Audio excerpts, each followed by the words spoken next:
This week we are in chapter 10, Standing Tall, Falling Hard. In this chapter of the story, God raises up the prophet Samuel, who chooses the very first king of Israel, King Saul. And why did the Israelites want a king? Well, basically one reason. They wanted to be like all the other nations around them. It's just peer pressure in another form. In other words, they wanted to be like other people. And the power of the political realm was where they sought that and thought it would happen. In conversations with Samuel, God says that they wanted an earthly king to lead them because they have rejected me, God, as their king. See, their hope wasn't ultimately in Yahweh as it was supposed to be, but in political rulers. The allure of the political realm is powerful. It was powerful for Israel, and they were really unable to resist it. Oftentimes, that is the case for us as well, especially during election season. I don't know about you, but my social media feeds populate with all of this hyper-politicized and polarized content.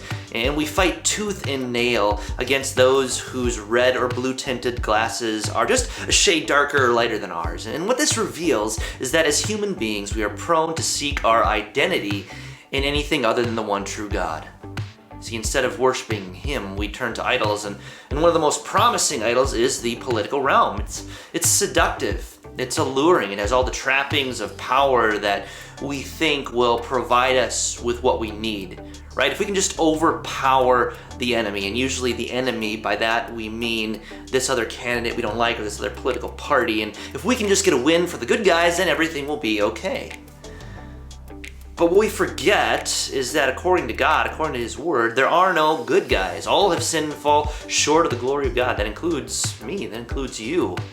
In other words, there is no such thing as a pure person or party whose values align 100% with God's values, because they're tainted by sin and therefore unable to save, unable to rescue us.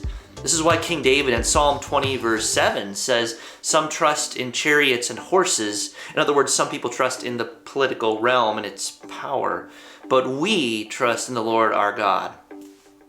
Well, as Americans living in 2023, we might say He's cautioning us against putting too much trust in the donkey or the elephant. In Matthew 22:21, Jesus makes this statement. He calls us to render unto Caesar what is Caesar's, and to God the things that are God's. In other words, He makes this distinction between two different types of kingdoms, the earthly kingdom and the spiritual kingdom. And as Christians, we are members of both of those. And yet we give priority to the spiritual. We're called to respect and obey political rulers. They've been instituted by God, yet we shouldn't find our ultimate identity in them. Why is this? Well, because we are members of a different, greater, eternal spiritual kingdom with a king who is even now sitting at the right hand of the throne of God. And you see, this king will never fail us. He rules lovingly, justly, and equitably. His kingdom is permeated ultimately by grace and forgiveness, and best of all, this king never needs to be reelected again. So when we're praying the Lord's Prayer and we pray, "Thy kingdom come," this is precisely what we're asking for, that God would continue to build His kingdom in our hearts and in our minds, that His reign would come and then through us into the world around us.